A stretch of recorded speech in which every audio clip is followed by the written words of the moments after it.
Hello friends, આજે આપણે બનાવીશું દાબેલીની રેસીપી જે નામ લેતા જ બધાના મોંમાં પાણી આવી જાય છે. નાનાથી મોટા બધાને આ ભાવે છે.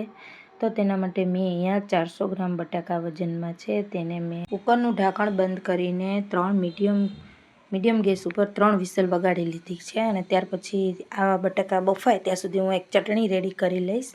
તેના માટે મેં તીખા અહીંયા 5 નંગ મરચાં લીધેલા છે, 1 ઇંચ આદુનો ટુકડો છે, સિંગદાણા શેકેલા લીધેલા છે, મરચું પાવડર, ધાણા છે અને મીઠું અને લીંબુ લીધેલા છે. તેને આ બધાને વસ્તુને આપણે એક મિક્સચર જારમાં એડ કરીને જરૂર મુજબ પાણી આપણે એડ કરી દેવાનું છે અને આપણે એની સ્મૂથ પેસ્ટ રેડી કરી દેવાની છે, ગ્રીન ચટણી.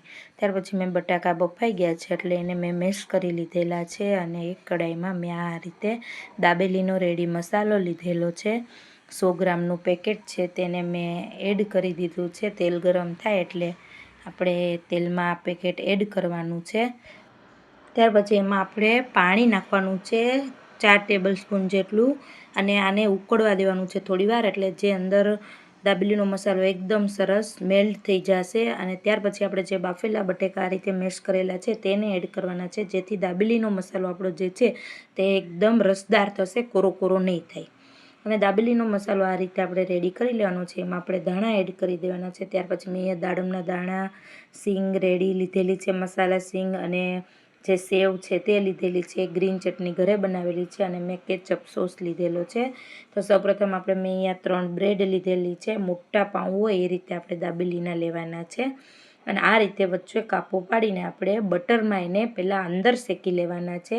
ત્યાર પછી આપણે એની અંદર 2 ચટણી લગાવવાની છે, જે સોસ એક છે કેચઅપ એ, અને તમે એની જગ્યાએ આંબલીની જે ચટણી આવે છે તે પણ લગાડી શકો છો. અને મેં ગ્રીન ચટણી યુઝ કરી છે. એ લગાવીને આપણો જે દાબેલીનો મસાલો જે રેડી કરેલો છે તેને આપણે આની અંદર એડ કરી દેવાનો છે, તમે જોઈ શકો છો આ રીતે. અને દાબેલીનો મસાલો આપણે એડ કરીને ત્યાર પછી આપણે સિંગદાણા ને સેવ ને દાડમ જે છે તેને આપણે એડ કરવાના નથી. અત્યારે આપણે લોઢી ઉપર જ્યારે શેકી લઈશું દાબેલીને બટરમાં, ત્યાર પછી આપણે આ સિંગદાણા, દાડમ અને સેવ છે તે એડ કરવાના છે, જેથી અમુક દાણા નીચે પડી જાય છે. આપણે અત્યારે ભરીને શેકીએ જોડે જ તો જે દાણા જે છે તે નીચે પડી જવાથી અમુક દાણા દાજી જાય છે. એટલા માટે આપણે પહેલાં મસાલો એકલો ભરીને આ જ રીતે દાબેલીને આપણે બટરમાં શેકી લેવાની છે.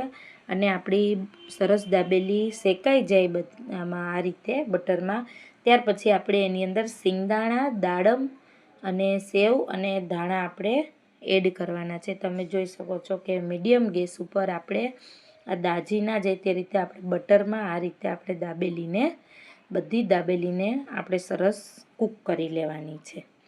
અને આ અત્યારે જો આપણે ભેગા જ આમાં સિંગદાણા, સેવને એડ કર્યું હોય તો આમાં થોડું તવામાં પડે છે ને તે પછી દાજી જાય છે, તો આપણી બીજી દાબેલીમાં તે ખરાબ કરે છે આપણે બીજી દાબેલીને. તેટલા માટે આપણે સિંગદાણા, સેવ અને દાડમ જે છે તેને આપણે એડ કરવાના છે, અને લીલા ધાણા જે છે તેને. અને ફ્રેન્ડ્સ, આ દાબેલી આપણી સરસ બનીને રેડી છે. આ રીતે તમે મસાલો બનાવશો અને દાબેલી બનાવશો તો બહાર કરતાં બી બહુ જ સરસ ટેસ્ટી રેડી થશે. ફ્રેન્ડ્સ, આ રેસીપી મારી સારી લાગે તો મારી ચેનલને જરૂરથી લાઇક, સબસ્ક્રાઈબ અને શેર કરજો. Thanks for watching my video.